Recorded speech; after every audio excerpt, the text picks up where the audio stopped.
এলোকে কবর ধারে আধার চিরে চিনিস না কি রে ওকে ও মা আমিনার কোল জুড়ে চাঁদ জানিস না কি রে আউযু বিল্লাহি মিনাশ শাইতানির রাজীম বিসমিল্লাহির রহমানির রহিম قل إن كنتم تحبون الله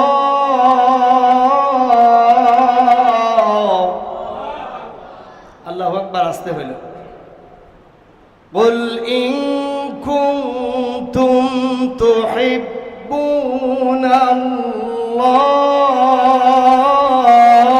الله فاتبعوني يحببكم الله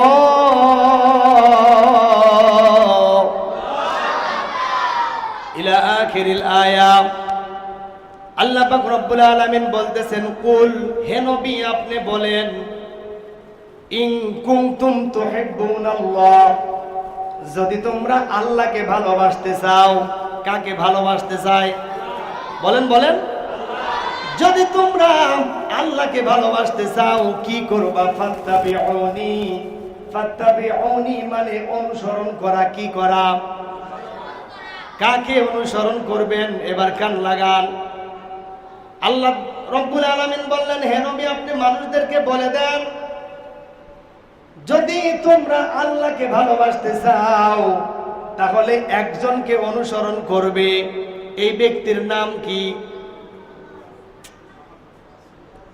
কাকে অনুসরণ করবেন এবার আল্লাহ তাআলা বলতেছেন লাকাদ কানা লাকুম ফি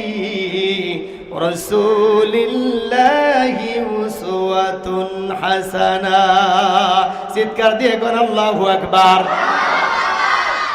তোমাদের জন্য উত্তম আদর্শ দিয়েছি মুহাম্মদুর রাসূলুল্লাহর উপরে আল্লাহু আকবার শুধু মুহাম্মদ না না রাসূলুল্লাহ এবার কান লাগান নবীজির 63 বছরের জিন্দেগীর মধ্যে 1 থেকে 40 বছর এই মধ্যবর্তী বয়সটুকু ছিল মুহাম্মদ ইবনে আব্দুল্লাহ কি ছিল মানে আব্দুল্লাহর সন্তান হলো মুহাম্মদ রাসূলুল্লাহ ছিল বলেন 40 থেকে যখন 63 বছরের জিন্দেগি শুরু হলো আল্লাহ তাআলা বললেন তোমরা রাসূলুল্লাহর অনুসরণ করো তার মানে বোঝা গেল 40 থেকে 63 বছর এই 23 বছর অনুসরণ রাসূলুল্লাহর আমাদের করা লাগবে কথা বলেন ঠিক কিনা 23 বছরের জিন্দেগি এবার কেমন কান লাগান মিলাদের কথা বললে সবাই খুশি হয় আনন্দিত হয় কারণ মিলাদের যত কথা বলি না কেন আনন্দ লাগবে শুনতে ভালো লাগবে কানের সুখ হবে কিন্তু যদি আপনি চেষ্টা করেন আমি মিলাদুন নবী মানব পারবেন না কেন মানতে পারবেন না এবার কান লাগান আপনি যদি চিন্তা করেন নবীজির মিলাদ মানব বিশ্ব নবী সাল্লাল্লাহু আলাইহি ওয়াসাল্লাম যখন মায়ের গর্ভে ছিলেন মা আমিনা বললেন এলাকার সমস্ত মানুষগুলো বিভিন্ন ভাবে আমার নামে অপপ্রচার চালানো শুরু করে বিশ্বনবীর দাদা বলতে থাকলে রে আমিনা আমার সন্তান আব্দুল্লাহ মারা গেছে কয়েকদিন চলে গেল এখনই তুমি গায়ের মধ্যে কেন আতরের সেন্ট লাগাইছো মা আমিনা বলে আমি আমার শাশুড়িকে ডেকে আমার ঘরের মধ্যে নিয়ে গেলাম আমার জবান থেকে থুতু মোবারক মেজের মধ্যে ফালাইলাম আমি আমার শাশুড়িকে ডেকে বললাম আম্মা আপনি কি ঘরের মধ্যে কোনো সেন্ট বা আতর বা কোনো কিছুর ঘ্রাণ পাচ্ছেন নাকি আমার শাশুড়ি আম্মা বললেন তুমি যে থুতু নিক্ষেপ করেছো এই থুতুর মধ্যে থেকেও ঘ্রাণে অত্র এলাকা মুখরিত হয়ে গেছে আল্লাহু আকবার এবার বলেন তো বিশ্বনবী যে মায়ের গর্ভে ছিল এই মায়ের গর্ভের থুতু যদি এত মিষ্টি আম্বরের মতো ঘ্রাণ বের হয় এইবার বলেন তো, আমার আপনার মায়ের যখন আপনি যখন জন্মগ্রহণ করেছিলাম, আমার আপনার মায়ের জবান থেকে কি থুতু থেকে কি কোনো সেন্ট বের হয়েছে? হয়েছে? যদি কোনো ব্যক্তি নিজে চিন্তা করে আমি আমার মায়ের কাছ থেকে রাসূলুল্লাহর জন্মটা আমি পালন করতে চাই, কোনো ব্যক্তির দ্বারা সম্ভব? পারবে? আম্মা জান আয়েশা বলেন, যখন আমার শিশু মুহাম্মদের যখন ছোট বয়স ছিল, মুহাম্মদকে খেলার জন্য আমি আল্লাহর কাছে বলেছিলাম, আল্লাহ বাবা চলে গেল, ছোট সন্তানটাকে কিভাবে লালন পালন করব? আল্লাহ পাক রব্বুল আলামিন জিবরাইল ফেরেশতার মাধ্যমে জানাই দিয়েছিল, আরে আমিনা, কষ্ট করার কিছু নাই, আল্লাহ তাআলা তোমার সন্তানের খেলার জন্য আসমানের চাঁদ বাজেট করে দিয়েছেন। বলেন সুবহানাল্লাহ। এবার বলেন তো, আমার আপনার খেলার জন্য কি আল্লাহ আসমানের চাঁদ দিয়েছেন? দিয়েছেন? আমি আপনি সারাদিন চেষ্টা করলেও মিলাদুন নবী মানতে পারবো না, কিন্তু কান লাগান, যেটা আমাদেরকে মানার দরকার ছিল, যেটা আমাদের মানার দরকার, সেটা আমরা মানতেছি না। মিলাদুন নবীর আলোচনা শুনলেন, কিন্তু মিলাদুন নবীর আলোচনা মানার মতো তেমন কিছু নাই। কিন্তু সিরাতুন নবী, রাসূলের 40 থেকে 63 বছর, এই 23 বছরের জিন্দেগি যদি আপনি মানতে পারেন, আল্লাহ নবীজি বলেন, কানাত লাহুম জান্নাতুল ফিরদাউসি নুজুলা। জোরে করে আল্লাহু আকবার। আল্লাহ পাক বললেন, এই 23 বছরের জিন্দেগি মানো। নবীকে মানলে আল্লাহকে মানা হবে, আর আল্লাহ বললেন নবীজিকে অনুসরণ করলে আমি আল্লাহর ভালোবাসা পেয়ে যাবা। পড়েন আল্লাহু আকবার। আল্লাহ তাআলা পরের আয়াতে বলেন, ওয়ায়াগফির লাকুম যুনুবাকুম ওয়াল্লাহু গফুরুর রহিম।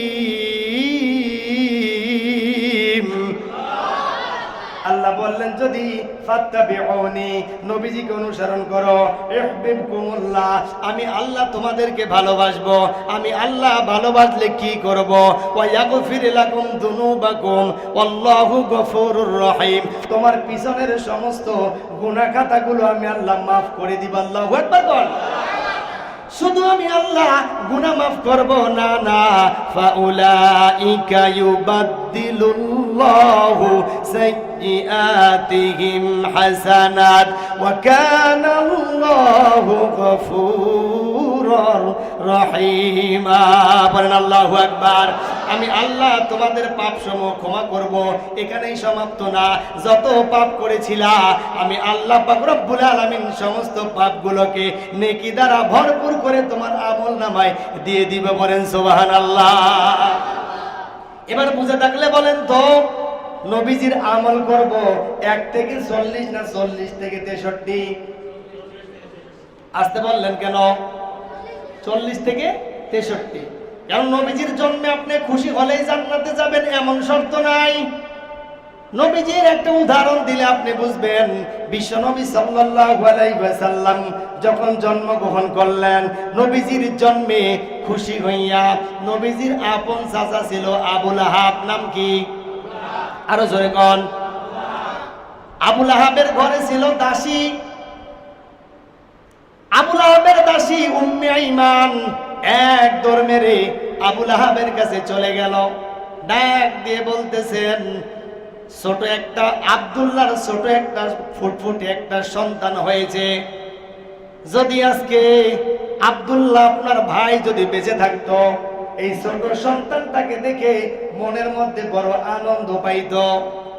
আবু লাহাব বললেন, রে দাসী, তোমার বাড়ি থেকে বের হওয়া নিষেধ, তুমি কেন বাড়ি থেকে বের হয়েছো? এটার কি শাস্তি হতে পারে তুমি কি জানো নাকি?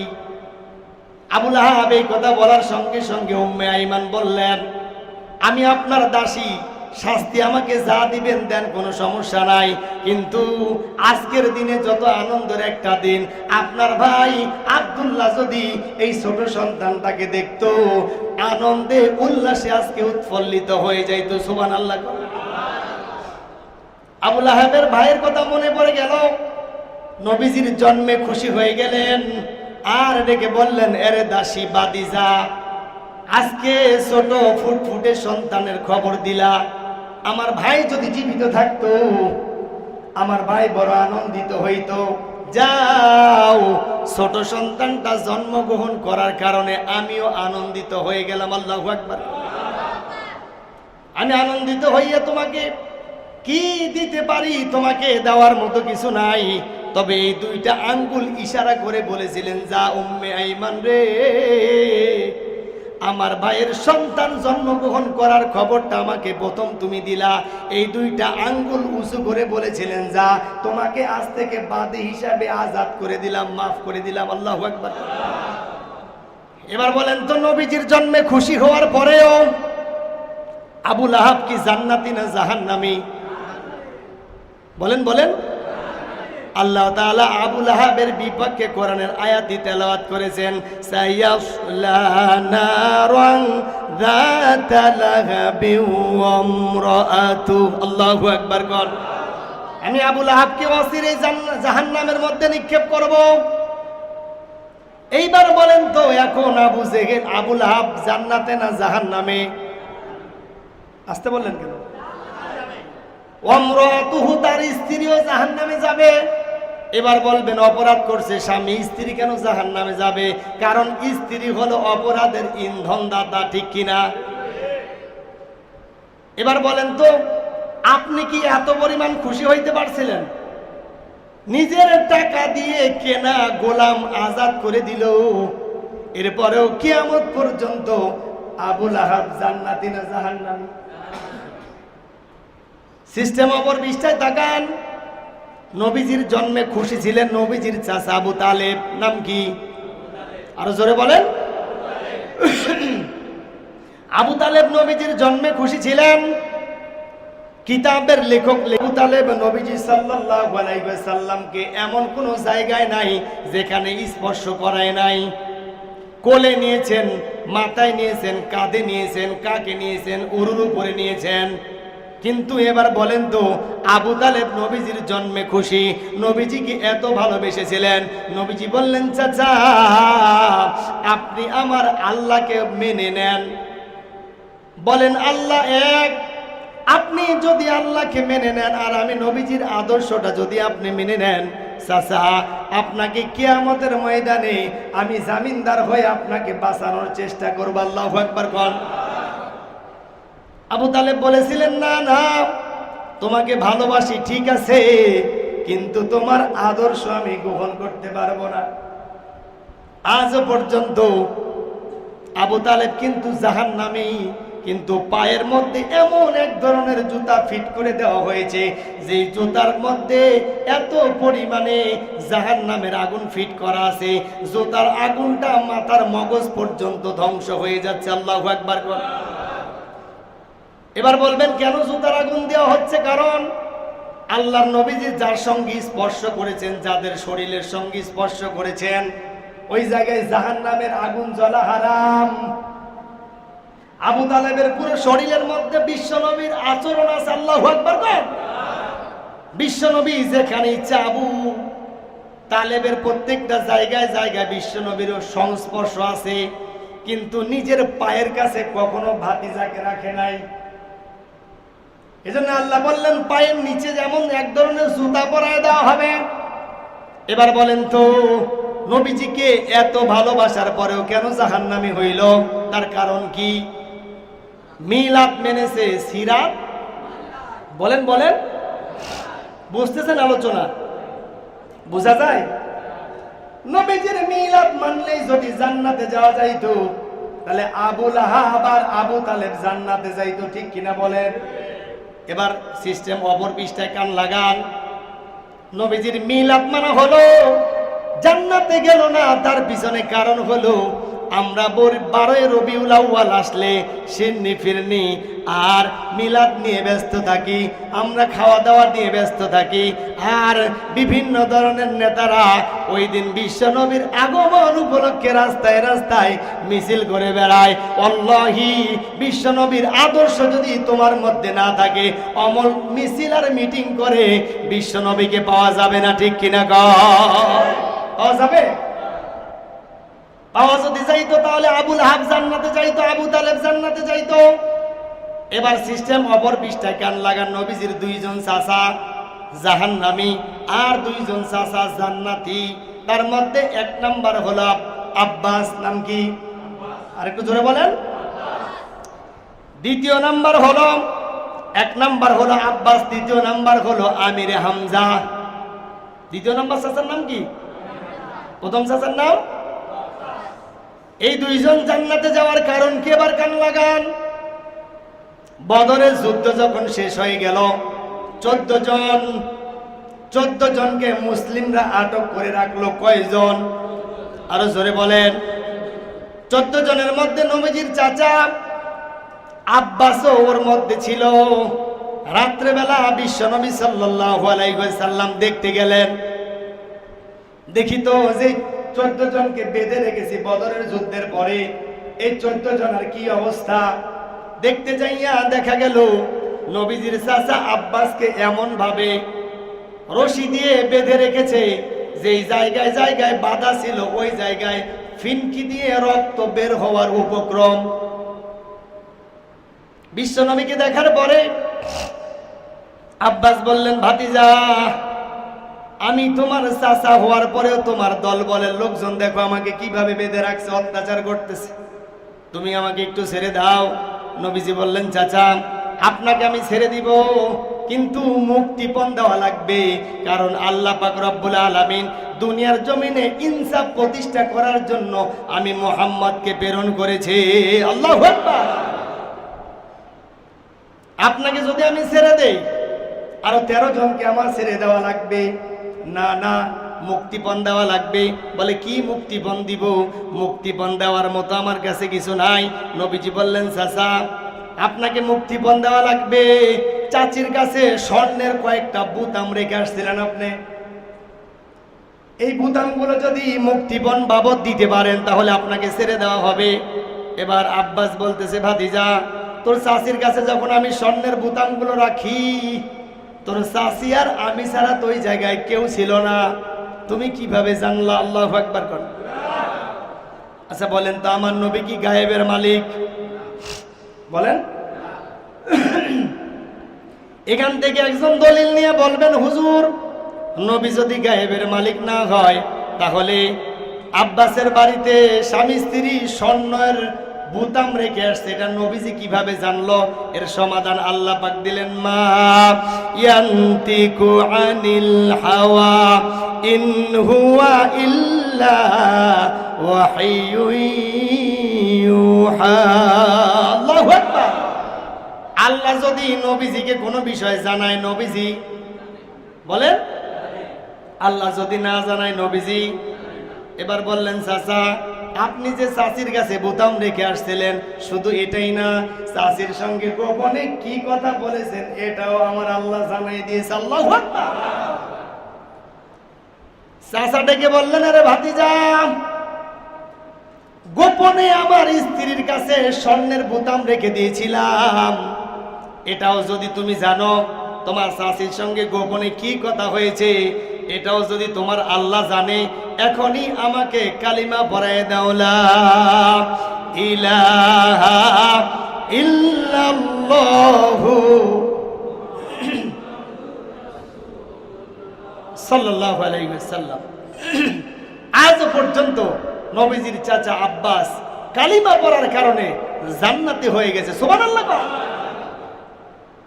এবার আপনাকে কান লাগান, বলেন তো, নবীজির মিলাদে খুশি হলেই কি জান্নাতে যাওয়া যাবে?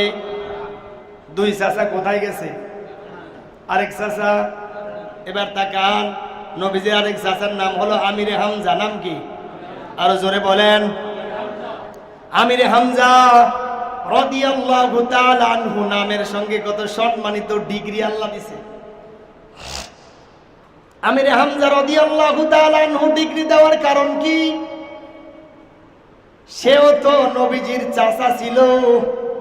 শুধু নবীজির মিলাদে খুশি ছিল না, নবীজির সিরাতেও খুশি ছিল। বনের মধ্যে হরিণ শিকার করার জন্য রওনা হয়ে গেছে। কি জোরে কোন? হরিণ চিনেন? চিনেন আপনারা? কথা বলছেন না কেন? কি হরিণ? বনের হরিণ, বন্য হরিণ শিকার করার জন্য গেছে। কিছু দূরে যাওয়ার পরে জঙ্গলার হরিণগুলো এক জায়গায় হয়ে গেল। কি ব্যাপার? হরিণ ধরার জন্য রাস্তায় রাস্তায় দৌড়ানো লাগে।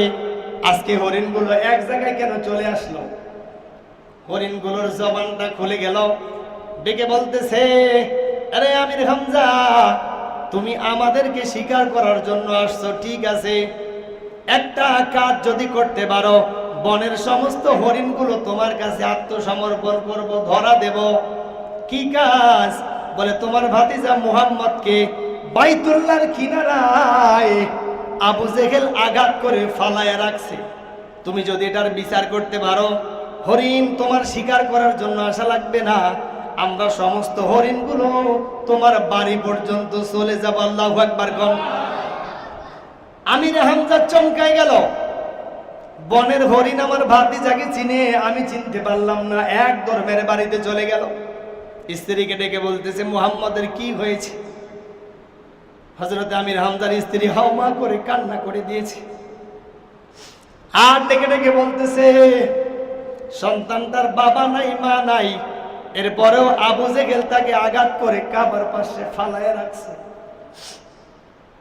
তুমি যদি আজকে এটার বিচার করতে না পারো, এতিম সন্তানটার যদি বিচার করতে না পারো, তোমার সঙ্গে আমার কোনো সম্পর্ক থাকবে না। এক দর মেরে বিশ্বনবীর বাড়ি থেকে অল্প কিছু দূর পরে ছিল আবু জেহেলের বাড়ি। হজ করতে গেলাম, সমস্ত হাজী সাহেবদেরকে আমি একটা কথা বললাম, যতদূর সম্ভব আপনার হয়, এই যে জায়গায় আপনারা অবস্থান করতেছেন, এখানে কেউ বাথরুম করবেন না, পোষা আবার বাথরুম যা চাপবে আবু জেহেলের বাড়িতে যা করবেন, কারণ এটাকে নিকৃষ্ট বানাই দিয়েছেন কিয়ামত পর্যন্ত আমার আল্লাহ, ঠিক কিনা? বিশ্বনবীর বাড়ি থেকে অল্প কিছু দূর যাওয়ার পরে আবু জেহেলের বাড়ি এক ধর্মের আমির হামজা চলে গেলেন, রাঙা তরবারি নিয়ে চলে গেলেন। আবু জেহেলের সঙ্গে আজকে বোঝাপড়া আছে। ডেকে বললেন, আবু জেহেল, ছোট সন্তান মুহাম্মদের মা নাই, বাবা নাই, এর গায়ে কেন হাত দিয়েছ? আবু জেহেল বলতেছে, চক্ষুটা গরম করে বলতেছে, তো কি হয়েছে? মুহাম্মদ আমাদের ধর্মে চুন খালি লাগাচ্ছে, এজন্যই তো মুহাম্মদের গায়ে আঘাত করেছি, তুমি কি করবা? এটা বলার সঙ্গে সঙ্গেই আমির হামজা রাগান্বিত হয়ে গেলেন, তরবারির উল্টো পিঠ দিয়ে কেউ লিখেছেন ঘাড়ের মধ্যে আঘাত করেছেন। সঙ্গে সঙ্গে আবু জেহেল মাটির মধ্যে লুটায়ে পড়ে গেল। হযরত আমির হামজা এক দর মেরে বাইতুল্লাহর চক্করের পাশেই বিশ্বনবী সাল্লাল্লাহু আলাইহি ওয়াসাল্লাম রক্তাক্ত অবস্থায় পড়ে আছে। এক দর মেরে নবীজিকে কোলে নিলেন, উরুর মধ্যে তুলে বললেন, ভাতিজা রে, বনের হরিণ তোকে চিনেছে, কিন্তু আমরা তোকে চিনতে পারলাম না। আল্লাহু আকবার। তোর গায়ে আবু জেহেল আঘাত করেছে, আমি আবু জেহেলের গায়ে আঘাত করে এসেছি, আবু জেহেল মাটির মধ্যে লুটায়ে পড়েছে, তুমি কি খুশি হয়েছো? নবীজি বললেন, চাচা, আমি তো প্রতিশোধ নেওয়ার জন্য আসি নাই। কেন এসেছো রে ভাতিজা? বলে, আমি তো প্রতিশোধ নেওয়ার জন্য আসি নাই। আপনি মনে করছেন আবু জেহেল আমাকে মেরেছে, আপনি আবু জেহেলকে মারলে আমি নবী খুশি হব না? না, কিসে তুমি খুশি হবা? আজকে বলো ভাতিজা, তুমি যেটাতে খুশি হবে আমি আমির হামজা সেটাই করতে বাধ্য হব, বলো। নবীজি বললেন, চাচা, তুমি যদি কালিমা পড়ো আর যদি নবীজির আদর্শ মেনে নাও, আমি তোমার উপরে খুশি হব। চাচা আমির হামজা বললেন, এত পশু পাখি তোকে চিনেছে, আমি চাচাও তোকে আজকে চিনতে পেরেছি, ঠিক আছে, যা, তোকে খুশি করার জন্য যদি আমার কালিমা ভরা লাগে এখনই আমাকে কালিমা ভরায় দাও। সঙ্গে সঙ্গে চিৎকার করে জবান ছেড়ে বাইতুল্লাহর পাশে হেরেম শরীফের পাশে জবান ছেড়ে উচ্চারণ করেছিলেন, লা ইলাহা ইল্লাল্লাহু মুহাম্মাদুর রাসূলুল্লাহ সাল্লাল্লাহু আলাইহি ওয়াসাল্লাম। এবার বুঝে থাকলে বলেন তো, যারা মিলাদে খুশি ছিল এরা জান্নাতি না জাহান্নামী? উল্টো বুঝবেন না, মিলাদে আমরাও খুশি, কিন্তু আমরা পাশাপাশি নবীজির সিরাতেও খুশি। কথা বলেন ঠিক কিনা? আর বাংলার 95% মুসলমানের দেশে এই নবীজিকে নিয়ে কটূক্তি করা হয়, আর কিছু কিছু মানুষ চিন্তা করে, মনে হয় এই নবী হলো শুধুমাত্র দাড়ি টুপিওয়ালাদের নবী। কথা বলেন ঠিক কিনা? আমার ভাইরা, যেদিন কোরআন দিয়ে পার্লামেন্ট চলবে ওই দিন আমি আপনাদেরকে বলতে চাচ্ছি, যদি পার্লামেন্ট থেকে রায় হয় যারা বিশ্বনবী মুহাম্মদ রাসূলুল্লাহ সাল্লাল্লাহু আলাইহি ওয়াসাল্লামকে নিয়ে কটূক্তি করবে, তাদের জিহ্বা টেনে বের করা না পর্যন্ত মুসলমান আমরা ক্ষান্ত হব না। কথা বলেন ঠিক কিনা? কারণ এই নবীজির অপমান আমরা মুসলমান সহ্য করতে পারি। এই নবীজি শুধু জামাত ইসলামের নবী নয়, এই নবীজি শুধু মাদ্রাসাওয়ালাদের নবী নয়, এই নবী শুধু মসজিদের মুসল্লিদের নয়, বরং এই নবী হলো মা কানা মুহাম্মাদিন আবা আহাদিন মির রিজালিকুম ওয়ালাকিন রাসূলুল্লাহি ওয়া খাতামুন নাবিয়্যিন। বলেন আল্লাহু আকবার। এই নবী হলেন সমস্ত আম্বিয়া কেরাম থেকে শুরু করে সমস্ত মানুষের, সমস্ত প্রাণীর, গাছপালা, তরুলতা সবার নবী। সুতরাং নবীজিকে আঘাত করলে আমরা কেউ, নবীজির চরিত্র নিয়ে কথা বললে আমরা কেউ বসে থাকবো না। কথা বলেন ঠিক কিনা? এবার যদি নবীজির কটূক্তি করা হয়, রাজপথে নামা হয়, এক ধরনের মানুষ আছে এরা আমাদেরকে ট্যাগ লাগায় দেয় যে এরা হলো জামাত শিবির। আচ্ছা বলেন তো, নবীজি কি শুধু জামাত শিবিরের? আসতে বললেন কেন? এতক্ষণ তো ওয়াজ ভালোই লাগলো, এখন খারাপ লাগছে নাকি? বলেন না কেন, নবীজি কি শুধু জামাত শিবিরের? মাদ্রাসার ছাত্রদের, মসজিদের মুসল্লিদের, দাড়িওয়ালা টুপিওয়ালাদের, না সবার?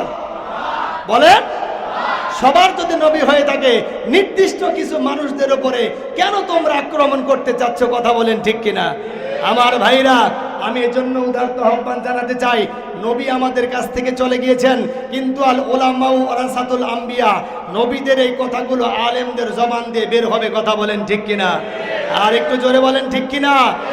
এক শ্রেণীর মানুষ আছে যারা এখন বিভিন্নভাবে, কয়েকদিন আগে দেখলাম তারা বিভিন্ন সাংবাদিক সম্মেলন করে তারা বলতে চাচ্ছে অমুকের অমুক জায়গায় মাহফিল বন্ধ করে দাও, মসজিদের মিম্বার থেকে আলেমদের কথা বলা বন্ধ করে দাও।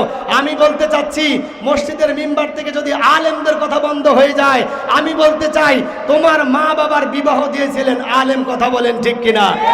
আর যদি তুমি বলো আমার মা বাবার বিবাহে আলেম লাগে নাই, আমি বলতে চাচ্ছি এরা হলো পিতৃ পরিচয়হীন উতুল্লিম বাদা জালিকা জানিম। কথা বলেন ঠিক কিনা?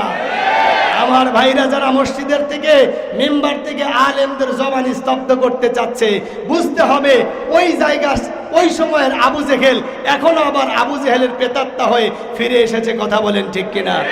আমার ভাইরা, যারা রাসূলের জন্য জীবন দিল, যারা রাসূলের জন্য জেল খাটলো, যারা দেশের জন্য জেল খাটলো, এখন তুমি তাদেরকে বলো যে মসজিদের মেম্বার থেকে এদের কথা বলার কোনো অধিকার নাই। আমরা সমস্ত মুসল্লি বলতে চাই, তোমাদের মতো বেয়াদবদের মসজিদে আসার দরকার নাই। কথা বলেন ঠিক কিনা? এরকম মানুষ আমাদের দরকার নাই। যারা আলেমদের অপমান করবে তাদের মসজিদে আসারও কি নাই? এটা কি আমার কথা? কথা বলেন না কেন আমার কথা? কারণ আপনি যদি আলেমকে দেখতে না পারেন, তার পিছে কি আপনার নামাজ হবে? হবে? রাগ করলেন? রাগ করলেন? এটাই হলো রাসূলের আদর্শ। এটাই কি? এটাই হলো রাসূলের আদর্শ। দিন প্রতিষ্ঠা করার লক্ষ্যে জীবনের তাজা রক্ত যদি আমাদের ঢেলে দেওয়া লাগে, এরপর আমরা প্রস্তুত আছি তো ইনশাআল্লাহ? দুহাত তুলে আল্লাহকে দেখান, লিল্লাহে তাকবীর, লিল্লাহে তাকবীর। আল্লাহ পাক রব্বুল আলামিন আমাদের সবাইকে বোঝার তৌফিক দান করুক। পড়েন আমিন।